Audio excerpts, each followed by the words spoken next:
Good evening. Welcome to another edition of Keene No Spin. I'm Randy Filiault. And I'm Dave Richards. And Dave and I were just talking about as we piece together our shows. Both been pretty busy here lately. And all of a sudden, the last second you're putting a show together, you realize just how busy your week is. It's. I mean, if you're like me, all of a sudden I get to like... It's Friday? Yeah. Well, I get to like Wednesday night, and I'm like, oh my God, already. And then Thursday, you're scrambling to, put things together. Yep. And that's what happens when you have a huge show with a large staff. That's right. Yeah. Staff A, Staff B. But anyhow, another week gone by, and another busy week at work for both of us. Yes, very much so. I've been traveling. Yeah, I know your Thanksgiving time, especially where you work, is crazy. Well, it's it's Thanksgiving, it's a Super Bowl, it's 4th of July, it's everything all rolled into one where I work. So. Yep. So anyhow, Dave and I are talking about we got to get together earlier in the week to put things together. It's warm under these lights, huh? It is warm under these lights. Dave's just sweating because he called me last night and said, get to the studio early. He goes, I'm running like crazy, get to the studio early. So here I am 20 minutes early. And it's enough about that. Yeah, nowhere to be found. Anyhow, locally on what I do. Oh, yeah. Colonial Theater last night. Went to see The Temptations. Oh, really? Yep. And, it's one original member. It's one member that came on a little bit later, because, it's an older band now. Right. Some of the members just aren't around anymore. But phenomenal show. Oh, that's phenomenal great. Show. The sound at the Colonial, because it's small, so they don't have to, crank it so loud, because I was down towards the front. And I like it down near the front. My wife, on the other hand, doesn't, because it can be pretty loud. But it was nice because the speakers are far enough to the sides of us where it didn't blast us out. Yep. But of course, the Temptations, they have the the 60s and 70s kind of their outfits, and and not only is it a singing presentation, but the dances, the moves. So we're right up close and watching. It was great. That's cool. That's cool. So kudos to the Colonial. It wasn't to sell out, but it was still a great show and a great turnout. So if you haven't caught a show at the Colonial, obviously you have to budget and determine what you're going to spend your money on, but try to catch a show there because it's small. And the sound is phenomenal. And it really is. We saw Garrison Keillor there last year, and you're right. It's a live show, so it's going to be a little pricey. You got to figure out which ones you want to see. Yeah.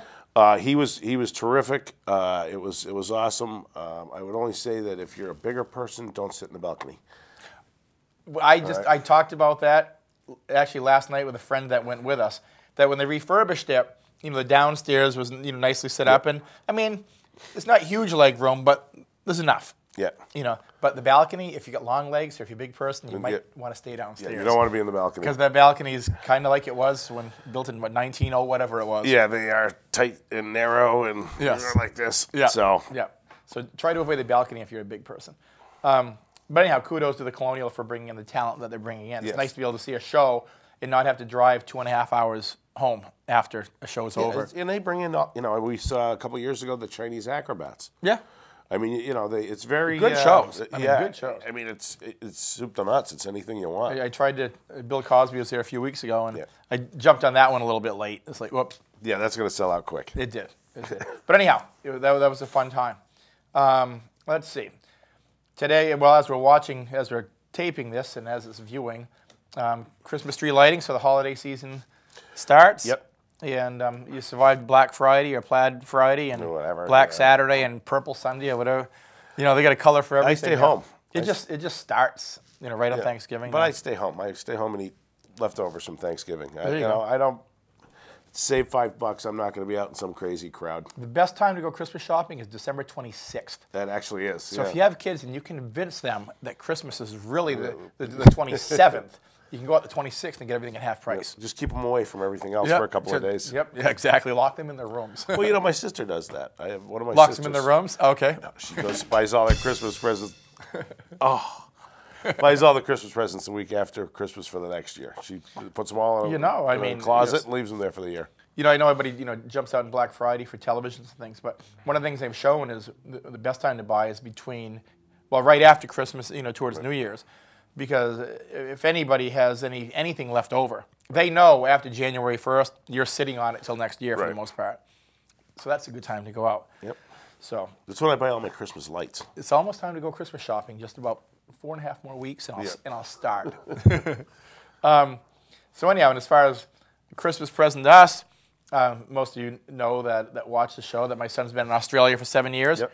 And he tries to make it home twice a year. Sometimes it's only once. And he's coming home next week. Coming home next Wednesday for good. For good. For good. He's a professor in Australia, and he decided he's bored of being a professor, and he's in law school. So he's coming over here to finish up his law school. And so is he still twisting your arm for the tuition, or is he doing this on his own? He's doing that one on his own, baby. Okay.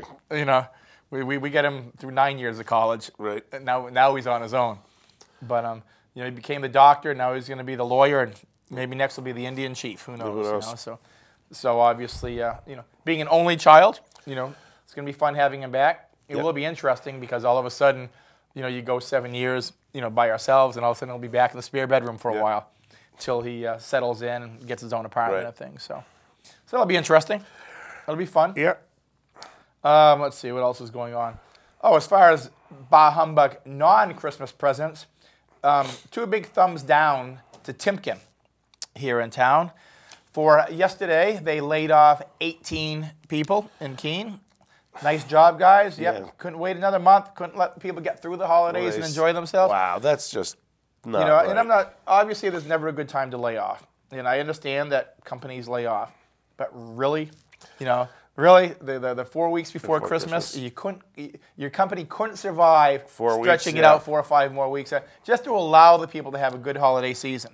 Because now, for them, it just stops. Wow. Think any of them are going to spend anything? I mean, obviously, you're all stopped. Well, no, it's you know, start turning off the cable TV and filing for unemployment, and who knows? You know, I know a couple of people have been there over 20 years, and just see ya. Here's 1 week's paycheck. Have a nice day.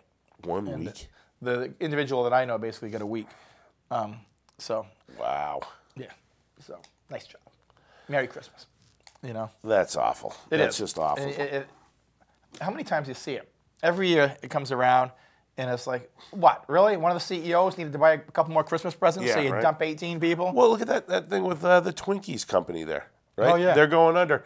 And then they file for bankruptcy, and they want to pay millions and millions of bonus dollars to the executives on their way out. You know, and that's one thing, and that is local. I mean, over in Brattleboro, I know losing employees, laying them off, and a couple of them are from Keene.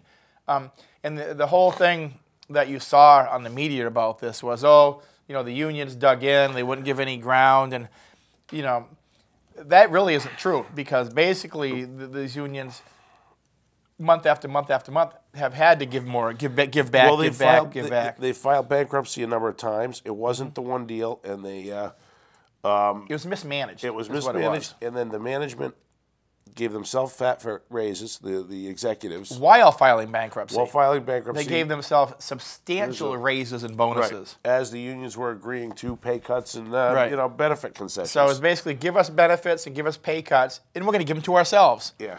And then, geez, we're out of here. So another nice job. Merry Christmas to you guys, too, Scrooge. Well, I hope the judge, at least in the great Twinkie case, I guess the judge hasn't decided yet whether they're going to get those big payouts, and I would like to. It'd be interesting to see how that pans out. Exactly. You know, I mean, you know, once again, I mean, and the whole media part of it was so slanted. It's like the more you read into it, it was completely mismanaged. Yeah. You know, totally mismanaged. You know, and as far as the Twinkie brand goes, somebody else picks that up. I mean, for God's sakes, for those people that went on, you know, eBay or whatever to buy Twinkies for $1,000. Think again. I mean, come on. Yeah, don't worry. Twinkies will still be made. There might be a little lull in the activity, but they're coming back. You know, and hopefully if the companies pick it up, you know, some of these people will be brought back in because it wasn't their fault, no matter what the management tried to portray on them. Right. It's just a mismanaged company. So that's my couple of bah humbugs. But it always seems to really stand out right before the holiday season. It's like, you know, where the average worker is the one that gets the kick in the teeth. You know. Well, you know, the funny thing is, why wouldn't you just politically wait until January? You know, exactly. Just you know, you can say for the sake of decency, which is a good reason in itself, but why wouldn't you just wait till January and you know, now your company, you look terrible. Yeah. You look like, you know, you say Scrooge, we could say something worse than Scrooge. A lot worse. A lot worse. You know, a couple weeks before Christmas, I mean. You know, And yeah, I mean, it's still going to hurt in January when you lay them off. Of course it is. But you allowed them the holiday season. Yeah. You just allowed them a month. I mean, come on. Yeah, you allowed them to spend some time with friends and family and, some good cheer. Now they're going to be going through the whole holiday season panicking. Yep. And I actually put a note on there. As far as, have you ever been laid off during the holiday season? I have. And you're laid off the holiday season, so the first thing you're thinking is, I got to get a job. Right. And even the ones that are out there, even if they're going to give you an interview, and I remember a couple of these from a couple of careers ago. You go in December to the office or whatever, and twice I went in. It's on a Friday. They're having a holiday party. Right. You think they really want to talk to you? No. It's like, hey, yep, looks good, nice resume. We'll call you. Yeah, right. And everybody's having the holiday cheer, and yeah, you want a holiday cheer? You're like, no. And so it's brutal getting laid off during the holidays, even more so now, because a lot of these types of jobs, manufacturing jobs of that nature, aren't nearly as plentiful as they used to be. The economy's changed. And so, man, I'm telling you. And speaking of Christmas, Scrooges here, while we're at it, I'll move down my list a little bit in no particular order. To the National Hockey League. It doesn't affect Keene quite so much, but it does affect a lot of people that work in the hospitality industry. So here you have millionaires and billionaires fighting over billions again. Right. It looks like the hockey season is probably going to be completely wiped out because, once again, millionaires and billionaires can't get along. But it's around the arenas that the restaurants, the bars, all the eateries, right. things like that. Your average waitress, cook, bartender. This is where they make their money for the holidays. When the hockey games come in, it's huge. Taxi drivers. All of it. All of your average workers. Once again, take it right on the chin because the millionaires and the billionaires can't figure out how to distribute the billions. Exactly. Exactly. That one definitely works. That one works. And, so you got these millionaires and billionaires, as we kind of roll into other things here, arguing about getting a couple of % tax increase again. Not even back to where it was. Not even close. Just a little bit. It's like, oh, my God, the world's coming to an end. Our poor billions, we're going to have to pay a couple more pennies. Yeah, well, and you look at the capital gains tax, which is like 15%. That's what Romney pays. Before deductions, it's 15%. So he doesn't pay that. He pays 14, 13, 12%, which is less than your average teacher or plumber. Yeah, I know. And they cry about it like, I've used this statistic before, and it's a good one because they say class warfare, right? In 1980, the richest 2% of people in this country controlled 9% of the country's wealth. In 2010, the richest 2% controlled 28% of the country's wealth. So when they say class warfare, they're right. It's happened, and the middle class has lost, and the wealthy have won. It's over. I mean, they've won the war. Oh, the middle class is just absolutely taking a pounding. And this whole theory of the old trickle-down economics, maybe in the past it did. But you kind of saw with the bank bailouts, when they figured they're going to bail out the banks, yep. And it's going to be trickling down to loans and help the middle class. Right. Exactly. We got a great sound effects today, don't we? Well, it didn't. It didn't. No, it trickled down. It got flushed down the toilets of the millionaires and billionaires because they kept it. Almost similar to this hostess thing. What they do, they gave themselves bonuses. Right.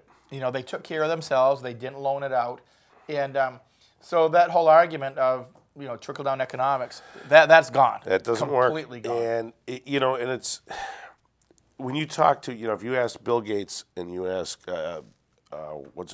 Warren Buffett. Yeah, I had them both over the house the other day, but I didn't get around to it. We have drinks from time to time, but couple they both, when these tax cuts came out, they said, "Don't do it. We don't want it," and they had good reason for that. I mean, you look at Bill Gates. Yeah, he'll make a few more bucks on his tax return, but that's less money that people have to spend buying his computers or buying his software. Exactly. So at the end of the day, if you tax him more and tax middle class less, he makes out better because people are going to buy his products. People have more money to spend. And he knew that. He recognized that. And and then the other ones, I don't know what to say about them. I don't know. I think it's the Rush Limbaughs of the world, just big, fat, rich blowhards. Right.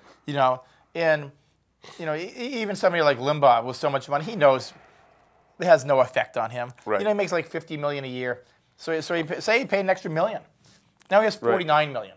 Really? Yeah, really? Yeah, it doesn't mean anything. It means nothing. Actually, when they're talking about the top 2%, like you were talking about, or even the top 10%, that most of them, even the higher tax bracket, they don't even recognize the fact that they're paying it because it's basically handled by their accountants. Right. The accountants just say you're still rich.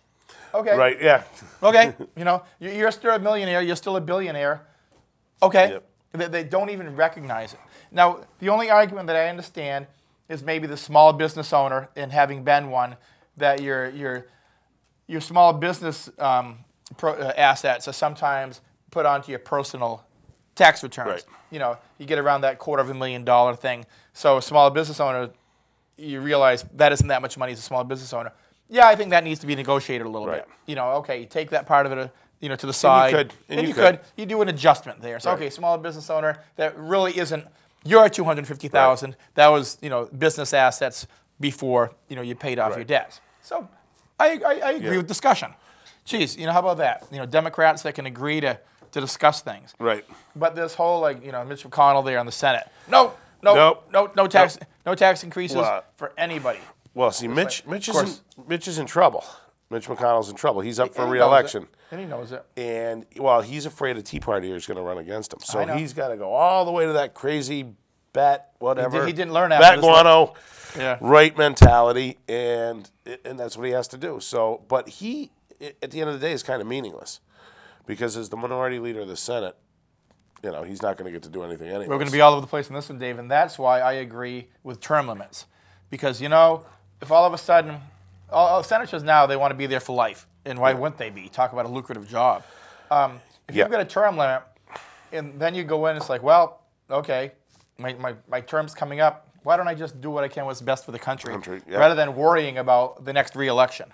Well, there's another way you could do that. You could get to it without term limits, and that's how they do the chairmanship. And that's really where all the hokey stuff goes on in both the Senate and the House. If you're there a certain amount of time, you get a chairmanship.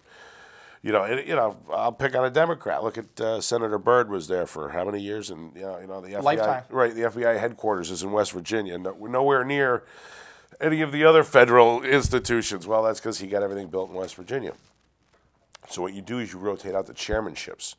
So you don't get one guy in there. I've been here forever. All this money is going to go to my district, and screw the rest of the country. I mean, that's where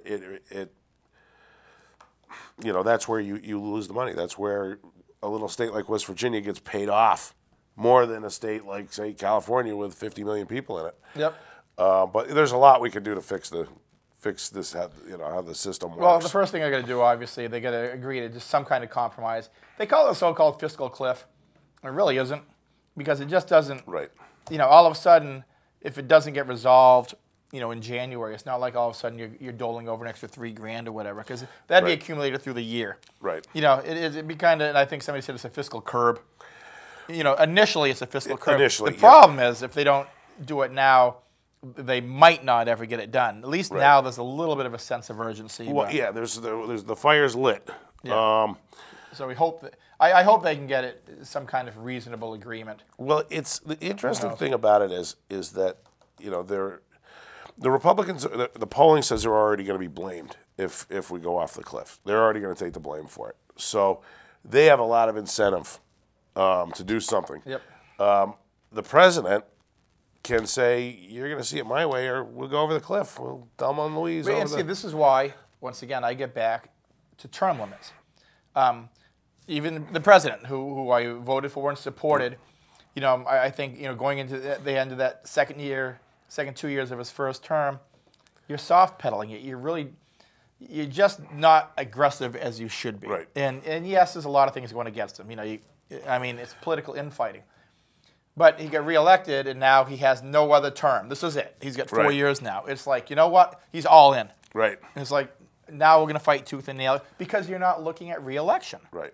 So, if the president has to adhere to term limits, then damn it, so should Congress and the Senate. It should not be a lifetime position. Go in, serve, get out. Because there's too much money involved. Not like city council. Yeah. People have talked about term limits for city councilors. You don't get rich being a city councilor. No, you don't. You go broke. You go broke, and Yeah, there's no glory in it. There's no medical package. There's no retirement income. I mean, yeah, and your staff is you. Yeah, that's right. So it's totally different on the federal level. And it is, and you know, it's the deals that they make for themselves are what really bother me. Too much money. You do a term or two, you have lifetime medical, you know, you get a pension that's unbelievable. Should be no pension. Should be no pension. In my opinion, you're going in there to serve. Now look, the rich going in anyhow. Let's face it. The only way you're going to get elected to Congress or Senate is going to have bucks. Right. You got to be rich already. I mean, there might be a fluke. You might be able to pull off like a state maybe like Vermont or maybe New Hampshire without being super rich, but you're still going to have huge money backing you. Right. So the money's there. So you know what? If you're going to go in and serve, you're not getting a pension. You're going in, you're serving, you're getting out, and you're going back to work. Right. You know, this whole lifetime, Democrat and Republican, this whole lifetime. And once they get in and they got the money, there's so much money involved you can't get them out. Right. Well, it is, and you do have a natural. Once you're in, you have a natural. The incumbency is hard to beat because you start doing things for people, and they go, "Oh, he did that. He fixed my neighborhood. I'm going to vote for him." Yeah. So you do get entrenched. You're supposed to fix your neighborhood. That's what you get elected to do. Right, you know, people say, "Oh, he did a good job." You're supposed to do a good job. That's what you're supposed to do. You know, even as a city councilor, you go in there, and you know, you don't think about yourself. No. You look at your neighbors. You go in there, you do a good job. If you didn't do a good enough job or whatever, or somebody thinks somebody else can do a better job, you're out. You're out. But that's the way Congress and Senate should be. Term limits, do your job, get out. Well, but if you're going to do that, you really have to take. When you say take the money out, you got to take it all out. You got to take it's hard. You'd have to amend the Constitution, which I am for. But it starts with me. It starts with term limits because you can't do anything until you start with term limits. You know, if you can change everything else, but if they're going to be there for life, it doesn't matter. They're going to accumulate. Yeah. You know, and like you said, you know, they started appeasing to certain groups rather than to the country. Yes. You know, because they're looking at what do I say to get reelected and. Is the Tea Party get power this time? Is it the moderate group that has power? Right. You know, it's kind of like Romney. You know, and that Romney had many problems, but one of his biggest problems was he didn't know which group to appeal to. He was always trying to shuffle back and forth. He was trying to appeal to all of them. In the end, he had nobody. Right. And well, that's what the Tea Party's done to the Republicans. I mean, oh yeah, they pulled it way to the right. Way to the right, and now, but the thing is, nobody wants to govern from there. But you have to win a primary. You have to come from the primary. That's the key. That'd be like Democrats having to go to extreme left, and and then get back in and be in the middle and say, didn't really mean that. Yeah, right. And it doesn't work for you. You know, nope. It's you look at that senator in the two senators, Missouri and Indiana, that lost because they went. Yeah. Because they were crazy. I mean, they were nutty. But the Tea Party got them in, and those are two states that... There was a lot of nuts out there this election. Yeah. It was scary. But a bunch of them lost. Like, thank God. West and... there was a bunch of them that lost, a bunch of the Tea Party people. You know, it isn't... I know here we're talking about more federal stuff, but it does affect local. You just can't go off that far to the right because the country in a whole is moderate. The country's in the middle. The country is in the middle, and we've even talked about... They talk about, oh, Reagan. Reagan wouldn't even make it through a primary at this point. He wouldn't even come close. Nope, he would be smoked. You wouldn't even hear the name Reagan. Yeah. You would have heard, oh, he ran, well, he probably would have won California. But as far as, presidency, he would have got booted. He would have never made it through a presidential primary. If you look, Reagan, the conservative, but he made deals every day of the week. With Tip O'Neill and Kennedy. And things got done. And the economy ran. And the economy was rolling because everybody was getting along. Right. But those days aren't happening right now. No. And that's why middle America is taking it on the chin. The wealthy are always going to make out fine. Right. And what do they say about a bad economy? It makes millionaires billionaires because they can buy everything for pennies on the dollar. Right. They're buying in cheap. And the middle American just takes it on the chin. So anyhow, Bob, how was that for being up on the on the pulpit there for a few minutes? Let's get back to some local stuff. Why don't you talk to me about, and you had a kind of a quiet week at council, though. It was really quiet. I don't know how the vote came out. I think it was put on more time to whether or not Cypress Street should be one way. You know what? You know what's great about Keene? I mean, seriously, all communities have their problems. The biggest issue right now is whether to make a street back to one way or back to two way or keep it one way. Yeah, it was pretty quiet this week. Yeah, generally speaking, that's like the hottest news right now. It's like one way streets. yeah, my committees, it was a couple rights to use city properties, nothing really. And you know what the thing with that one-way street is? That's an area that's it's not black or white.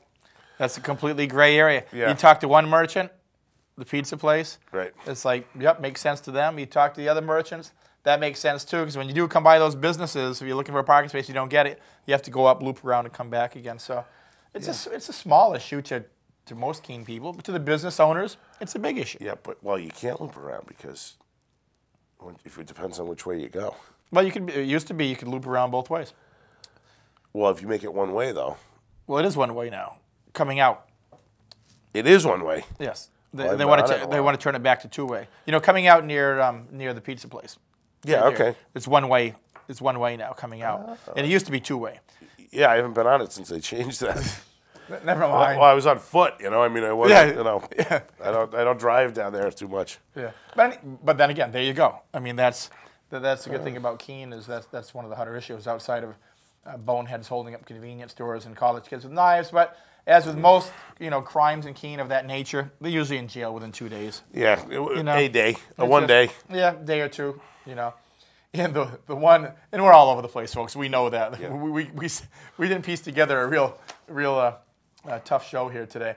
But the kid that robbed the college kid downtown of his sweatshirt, he had no shirt on and a hockey mask. He pulled a gun at a party he wasn't invited to. So I guess he figured, you know what, it is like 10 degrees, I need a shirt. Holds up a college kid with a gun, demands his sweater. The kid gives him his sweatshirt, and the guy with the gun has a moment of guilt and gives him his name and phone number and says, call me, I'll get your sweatshirt back to you after he's held him up. You're not even a good criminal. I mean, you're in trouble. Wow. Was this kid a student? No. Nope, he was one of ours. Oh, no. Yeah. But, and I don't know if I talked about this on one of the previous shows, when I go down to our police log, and if I find a multiple call on a street, I kind of say, this address had multiple calls. Yeah. I read this kid's address. It was one of those multiple call ones I kept talking about week to week. It's like, what is going on at that house? Yeah. It was him. Wow. So he's got a new home. It's going to be in Concord. Yep, that's armed robbery. That's probably going to be quite an extended stay in Concord, I'm thinking. Yep, unfortunately, we have to pay for the stay, but I'd rather have him there than on the street. So, moving on to nothing in any particular order. Back to Keene stuff. The Bearcat. Once again, back in the headlines because it's arrived. I don't know if you saw the little clip on, was it MSNBC or NBC? They did a little NBC, I think, yeah. Little video, and one of our city councilors was on there, and it was Councilor Clark because, he was right to be. He was completely against it. Yeah. The NBC show was completely misleading, bogus at best. Didn't interview anybody else. Didn't talk to the chief of police. Didn't talk to the city manager. Just a one-sided, skewed report, making it look like that, and they even showed clips of the Pumpkin Fest, kind of tying the two together. Oh, really? The Bearcat for the Pumpkin Fest? One has nothing to do with the other. And it was just one of these ridiculous, skewed shows. And it ticked me off as a Keene citizen to see that. The rest of the country sees it, and it makes us look like idiots. And I wasn't impressed in the slightest. From my point of view, I'm done talking about the Bearcat. Well, the one thing about the Bearcat, if you want to see it, and I think people should, because they've got this thing where it's just this big, basically armed tank.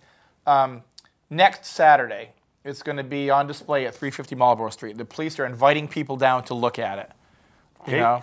So, I mean, I agree. I mean, once again, it started hitting the airwaves, but once the NBC show caught it, it's like, come on. Now look, Homeland Security grants that they're giving out for things. I absolutely agree that needs to be discussed because I think, you get a major government department there, of Homeland Security, which, in hindsight, going back, did we really need it since we have the CIA, the FBI, But we did. We created a whole different division, and part of it, their justification now is they need to spend money. Right, and I would. So the argument of should the money be available, that's a legitimate argument. The Bearcat itself, hey, absolutely Keene can use it. And like I said, I'm done talking about it. Yeah. No, I agree. It's because we've hashed it out. We voted on it. Go down and see it. It's settled. It's settled business. Go down and see it. We own it. We're going to have it. Hopefully, when it's used, it'll be for rescue. And in all likelihood, that's what it's going to be used for predominantly. For the most part, you're not even going to see it. For the most part, it's going to be parked. But when it's needed, it's needed. Hey, look, it's like a fire truck. You see them. Do you ever need them? Most of the time? Nope. Most of the time, you do not need it. Some people say, oh, it's a waste of money. We don't need any fire trucks. Well, you can ask Dave. When you need a fire truck, when your house is filling with smoke and your furnace is on fire, you need it. You need it. So hopefully we'll never need. Hopefully personally, you'll never need the Bearcat. Right. You'll never need a fire engine. Hopefully you never need the emergency room in the hospital. Right. But they're there if you need them. The day you do need it, you're glad they're there. So you can add the Bearcat to the list of things you hope you don't need, but it's there if we do. So, and moving on. I did take a tour of the fire station with the chief the other day. We do have to get over there with a couple of cameras. I know one of the other shows on Cheshire TV got there ahead of us because our schedules kind of got in our way. But I do want to go over there, take the tour of it. And I've said before, each week I'd like to go over and take a different fire engine and have the chief or one of the fire personnel go through it and show the differences of equipment. That's a good idea. Because usually you see a fire truck down the road, it's a fire truck. Right. But they're all different. And they all have different reasons for them. They all have different pieces of equipment on them. They all have sirens and air horns. They do have that in common. Yep. And to explain the different pieces of fire apparatus. So that is something we are definitely going to get to as our schedules hopefully lighten up here in January. But took the tour of the fire station, and the thing that impressed me the most was it wasn't overbuilt. It wasn't an overkill. There's not a, it's not a Taj Mahal. It's not a palace. It's very functional. Well, in the process of determining what they were going to build, they looked at fire stations all over. I think not just New Hampshire but Massachusetts, and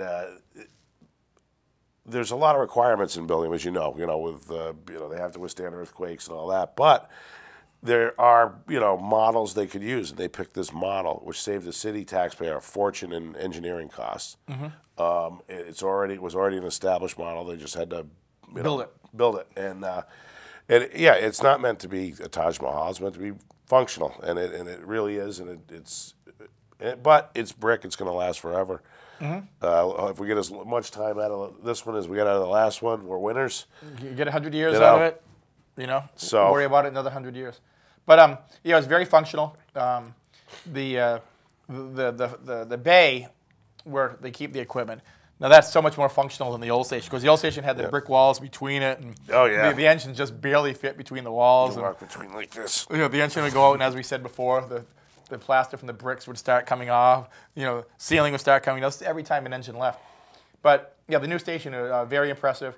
They're going to save a lot of money just on heating and cooling. Right. Because, obviously the system over at the old station, just one of those big old cast boilers down in the basement, and it ran virtually 24 hours a day. So so kudos to the fire chief Lermo, who, back when this was originally being proposed, he was just an EMT firefighter on the floor. Yeah. And as he worked his way up, well, he had to take on the reins.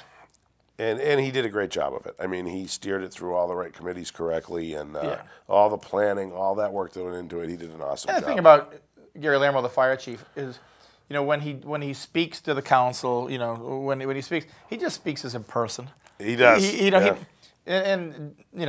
still there, and when I was there, you would get some people that would almost be theatrics. Yes. You still do. And you do, and if they think the council's buying theatrics, it doesn't work. And when I was on the council, you'd sit there and you'd look out and you'd think, don't do this dog and pony show. You're not helping yourself. This isn't working at all. And that's one thing about the fire chief. He comes in, explains it. If he doesn't have the answer, he'll say, "I'll get back to you." Right. And that's one of the reasons that the station's built. And it's one of the reasons the fire department runs so well. It's very, very efficient. It is. So there's going to be a dedication coming up here shortly, a couple of weeks. Yeah, I did not get the note on it yet. Yeah, I know. Yes. I talked to the chief. It's going to be coming up in a couple of weeks, and he's gone back kind of through the archives of when it was. There's a lot of city councilors along the way that had put in a lot of hours on this. Yeah. And he went back, and all the city councils that were involved in this from day one are going to be invited for the dedication. Oh, awesome. Awesome. Because there was a lot of people that spent a lot of hours in a lot of meetings Right. Discussing this. So, and then there's going to be there'll be a grand opening and tour for the public. Yep. They bring the public through. So it's your tax dollars. When they do give the tour, be there. Yeah, go and see. And I mean, you can go in any time, and somebody will show you around. It's just, things could be busy and they might not have time to show you around. But, it's your tax dollars. You spent it on a new fire station that should last 100 years, we hope. Yep. And, definitely stop by and tell them we sent you. Yeah, please. Moving on, let's move on to the, talk about the fire station. I didn't get the updated call run this week from Thanksgiving. It didn't make it over to my email in time. But I know it's about 75 to 80 calls, and I know 3 of them were fire calls. But I don't have the exact details, so we'll get to that next week. But I'll roll over to the police log. And as I was writing everything down, going down through, the first thing I was noticing, because I like the things that trend up and trend down from week to week, and I was looking at basically noise complaints, especially, and alcohol-related complaints. And I'm like, wow, that nosedived. Yeah, well, it got cold out, right? Well, that was Thanksgiving weekend. Yeah. And college was gone. People went home. People went home, with their families, had to behave a little bit more. Right. So, those type of calls, disturbances, noise, alcohol runs for the Thanksgiving holiday were way off. One that was way up was suspicious persons. Now, I don't know if it's because people came back home and people didn't know who they were, and maybe saw a car pulling in. Somebody's coming home for Thanksgiving, and they see a car they're not used to pulling into the neighbor's house. I mean, that spiked dramatically, the suspicious person thing. That's so interesting. it was interesting watch. It's interesting watching trends, what happens at the police department. Shoplifting's starting to, as you would expect, shoplifting and thefts are starting to spike up. It's the Christmas season. Yep. Doing your Christmas shopping early. Yeah, unfortunately. Try to pay for it. Yeah. Everything else was, pretty much even. Didn't really see any major spikes on things. I did see our homeless shelters. There's a spike there about criminal element and arrests. That's starting to spike. Weather's getting colder. They know where to find people. Right. And the other one that went way down is animal complaints. Probably, they're cold, they're bringing them in. And Fido's barking once and getting in the house. Right. So that was way down. But, I mean, total call-wise, it was down, but it was mainly because of noise complaints were virtually non-existent for the past week. So, kudos to the men and women down on 350 Marlborough Street. And, once again, next Saturday, go down there and take a look at the Bearcat. Yep. I mean, it's your tax dollars indirectly through the federal government, but, tax dollars to tax dollars, citizens still buy it, so stop down and take a look. Check out the Bearcat. And you're going to find out it's not as intimidating as you thought it was. Right. It's basically an overbuilt Ford F-550 pickup. Right. Armor plated. Not that big of a deal for most people. Some, especially those that figure they're probably going to get a ride in it, probably a little worried about it. That's your fault. Let's just roll on to anything, Dave. Gas prices. Want to just roll the gas prices? We're going to be all over the place this show. In Keene, they were averaging, when I did this, is about $3.55. Yep. In Claremont's $3.35. Claremont, $3.35. Same trucks, $3.35. And arguably the word is, and of course you can't nail anybody down. Is the Keene owners get together, and there's only so many owners. Right. Owners own a good chunk of these stations. Right. And they pretty much get together and say, this is where we're keeping our price. Yep. In Claremont, they didn't agree, so they battle each other a little bit. Yep. 20 cents a gallon cheaper in Claremont. Not quite worth going up there and filling up and coming back, but that's significant. That is significant. There's good things about Keene, and I guess this is one of those not so good things about Keene. That come on, bring down the gas prices for God's sakes. But I'm not going to hold my breath on that one. Why don't we talk about the state budget, because we have a new governor going in. And this affects, obviously it's a state budget, but this affects Keene directly. As we Dave and I have spoken, Keene lost $1 million from the last governor, the last House of Representatives.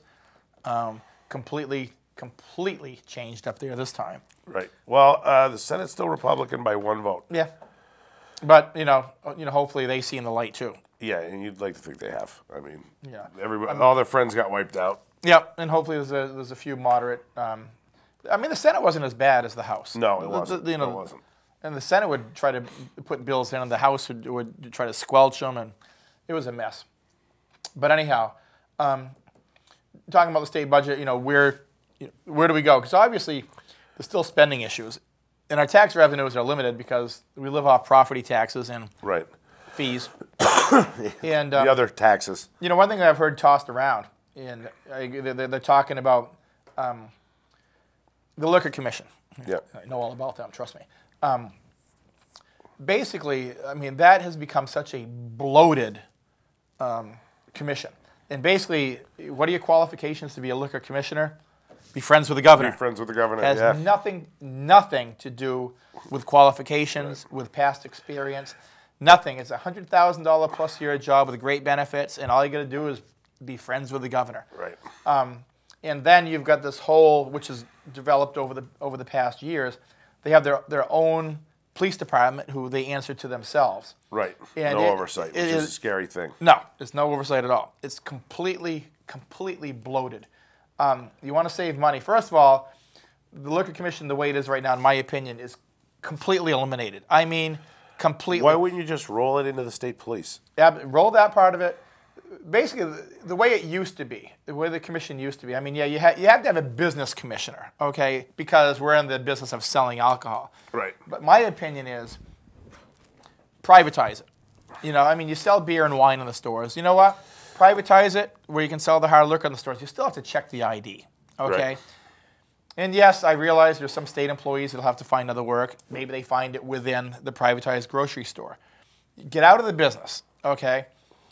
I mean, you still have to have a commissioner or a business manager, maybe New Hampshire Liquor, a business manager that has to oversee that. I understand that. Enforcement, as far as police goes, eliminate the whole police faction of it. That makes no sense at all. You have local police, you have state police who know what the laws are involving bars and liquor stores. I mean, and yes, would you have to keep some inspectors? Yes, because back in my early days, back when I first got out of the military and I worked for a bar, basically they worked for the state, but they were civilians. They had come in with a shirt and tie, and with their notepad, and if something was wrong, you get written up for it. Yeah. It wasn't this overbearing, bloated, egotistical, police department that worked for themselves. Right. It's way too much power, and the bottom line is you save a ton of money. It's needless. It's needless money. It's absolutely needless money. You do not need the law enforcement division of the Liquor Commission in the slightest. That's why you have local departments. Well, that's why you have state police too. I mean, like I say, they all know what the rules are. Mm-hmm. There's nothing to stop, a Keene police officer from walking into a bar and saying, "Let me see your ID." Yep.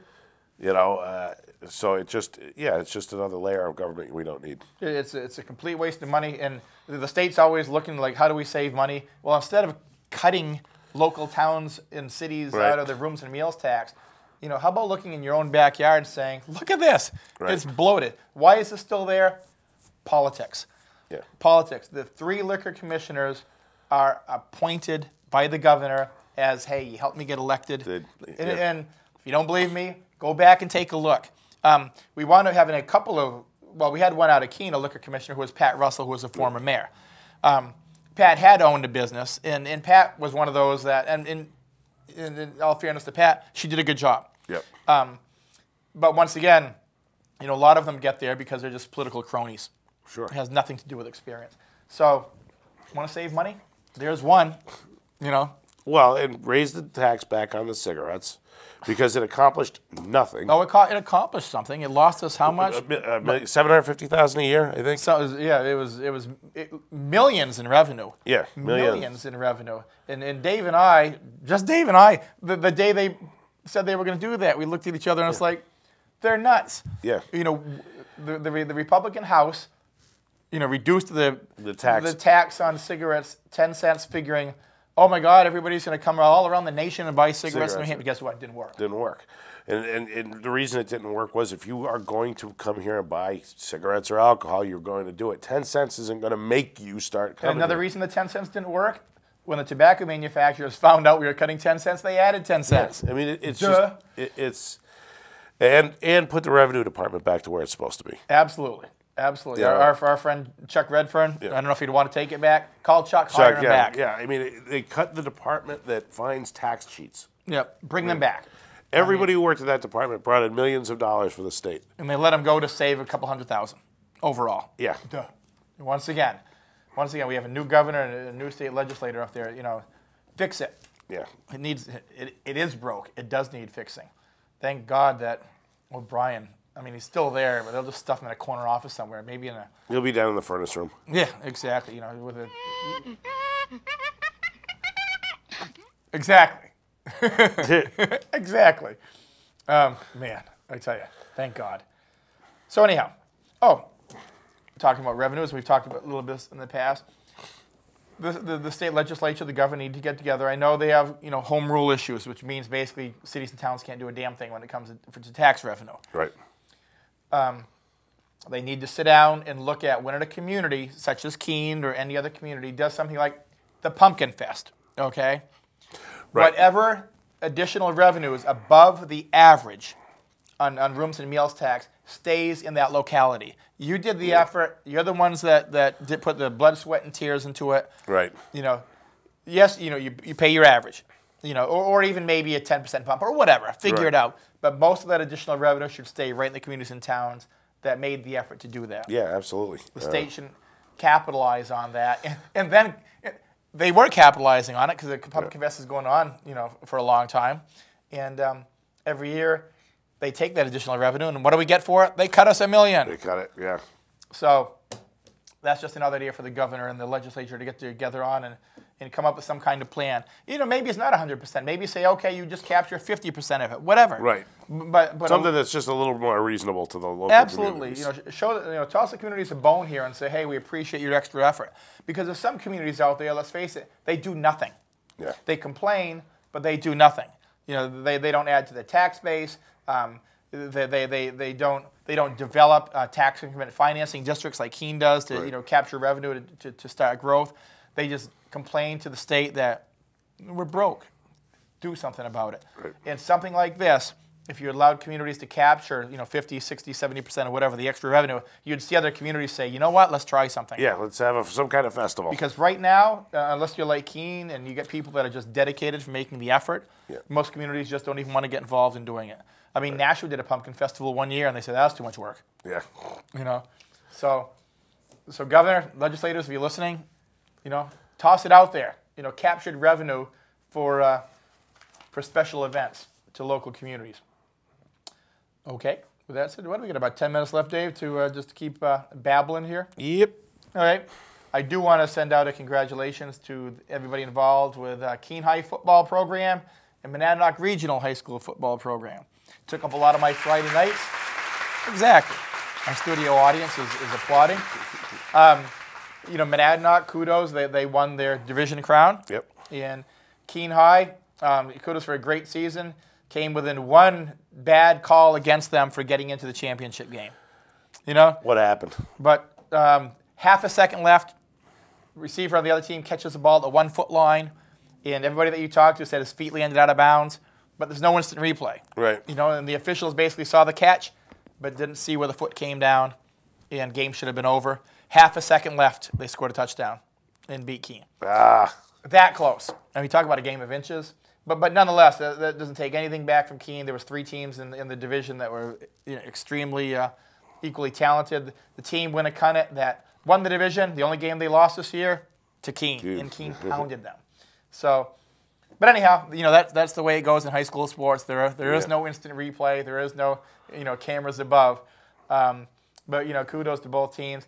And of all the years that you would have liked to have seen the Turkey Bowl there would have been this year, because I'm sure both teams would have really liked to have squared off against each other. But hopefully down the road, they'll put it back together again. But there's politics involved in everything, and I don't know all the politics involved in this one, except the fact when Keene stopped playing, that was because Keene was pummeling them every year. And it was basically Keene was just trying not to get hurt. Yeah. And this past year, Monadnock put together a good team. So, maybe. I believe Linwood Patnode is the coach of Monadnock. I think he got Coach of the Year for his division. So, kudos. And there's a lot of time and effort goes into that. And yeah. it's not like you're a high school football coach and that's all you do. You got a job too. Right. So kudos to both teams. Hopefully our winter sports, your hockey teams and the basketball teams and all that will be just as competitive because you work hard and for people like us that it's entertaining. And I've said that. I mean, you have the Patriots and you have the Red Sox and the Bruins and the Celtics, but you have a lot of local talent that you can go catch a couple hours and the Friday night games are great. I'm so glad to see the lights at Alumni Field. It doesn't cost $100 for a ticket, and no. You don't have to drive 2 hours. No, it's not $10 for a hot dog or anything. Right. You bring a $10 bill with you, and you can pretty much get in. Eat as many hot dogs as you want, and be like me, drink about as much hot chocolate as you want all night long. But now it's coming up. I like to go down to the. I guess this is going to segue into my next thing. I like going down and watching Keene High hockey games. Yeah. Very entertaining. Some years they have good teams. Some years not so good. But you go down to the big old cold barn and watch a game. And hopefully within a year or two, hopefully next year, that we have that ice arena at 350 Marlborough Street. Well, it's coming along. It's actually coming. Progressing. Yeah, and it's they are kind of on the fast track. Jack Dugan's now involved. Yes. And fast doesn't mean fast. Fast just means slow, a little bit quicker than a snail's pace. Right. Not typical government. Nothing goes slow. real fast in Keene, but it's it's crawling along here, kind of like turtle pace instead of snail pace. But it's not to say that the people involved in this aren't working at a frenetic pace because they are. Yeah. It's just getting things done. It takes a lot. Yeah, it takes a lot, and it takes money, lots of it's planning. It's how it fund itself and studying, and so everything's moving along though, and it looks like it's on track. Yep. And I think we mentioned before that even WKBK, who do their polls, which are usually really skewed, against progress, because people that do those polls have a tendency just to, I guess they ones that complain more than others, but it was like 90% were in favor of this. So, and it will be a boon to Keene. We've talked about that before. You get a couple hundred people in Keene on a weekend for a tournament. And they're spending money. They are spending money. And right now, we're going out of town spending money, so let's bring it back in. So, we'll keep an eye on that. And I'm looking forward to that, too, because as much as I like going down and watching hockey games, it is cold in that arena. Yeah. That's right. Well, that was actually a real that was a real fire truck going by. We thought it was sound effects here. And I think they just honked and they're saying hi to us. Let's see. We're getting down to business here. Oh, one of the things I talked about the we're all over the place. We know the NHL and the local businesses suffering.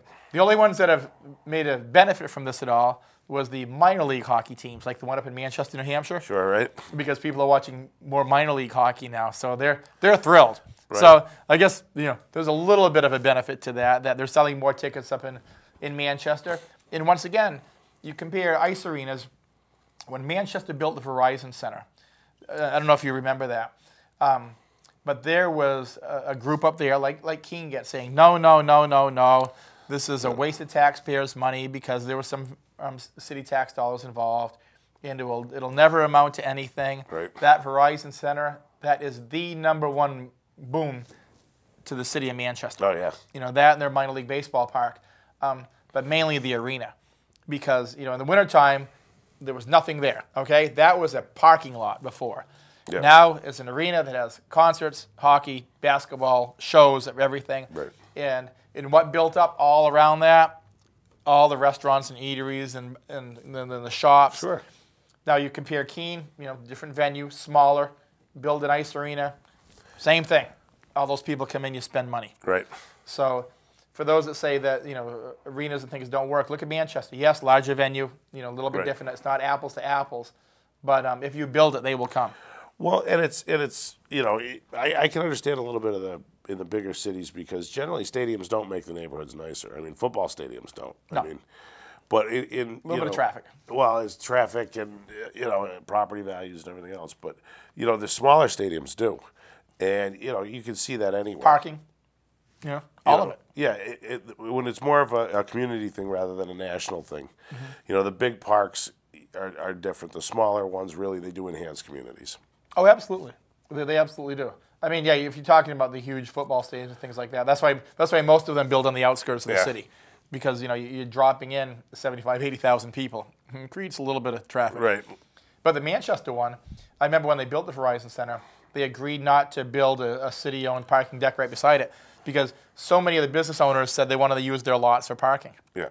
And, you know, but that was the community working together. Yep. And they said, okay, and you own a piece of dirt near there, you don't have to build anything on it. Right. Just park cars, and, you know, you make some money on it. So, yeah, hopefully by next year.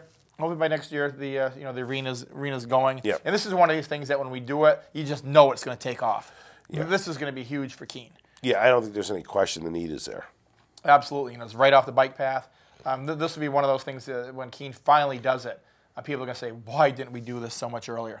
It's not that some of us didn't try, but, you know, there's naysayers to everything, and sometimes it make it harder. But I think this will be one of those things that's just going to be an asset to the city. And let's see. What else we got in the next couple of minutes? Oh, I don't know if you saw, it's on Facebook. It's all over the place now, that police video that's gone viral in New York City. And if you go to Facebook, wherever, you'll see it. There's just a homeless guy, didn't have any shoes on, blisters all over his feet. A beat cop saw him sitting there. And a tourist videotaped it on her cell phone. Then he knelt down and talked to the guy. The cop went next door, bought the guy a pair of boots and some socks. Yeah. And it shows it giving him socks and boots, and just a beat cop. Oh, and nice. I was wondering when I first saw it, because 99% of the stuff that's on Facebook is just fake, photoshopped. But it was real, and they got the cop's name and everything, and he's a little bit embarrassed with all the attention. But it was just one of those things where you say, do something nice, and maybe somebody else will do something nice. So there's the case. Somebody did something nice. Now if we all just do something nice, like maybe not lay people off during the holidays. Right, yeah. Just simple things like that. That's just mind-boggling to me. So if you haven't seen it, you'll see it on Facebook. You go to the web, it's on there. Just Google it, and really nice, touching story around the holiday season. Yeah, very thoughtful. It really was. Hey, we really only have 25 seconds left. We do. We did it. We pulled it off. We managed to babble incoherently for an hour. Hopefully, we're somewhat entertaining, and we will be back next week. We will. Are you in town? As far as I know, yes. Okay. I don't have to get any more of these last second. No, I'm in New York. Okay? No. Okay, good. We'll be back next week. Thank you, everybody. Have a great week, and see you next week. See you next week.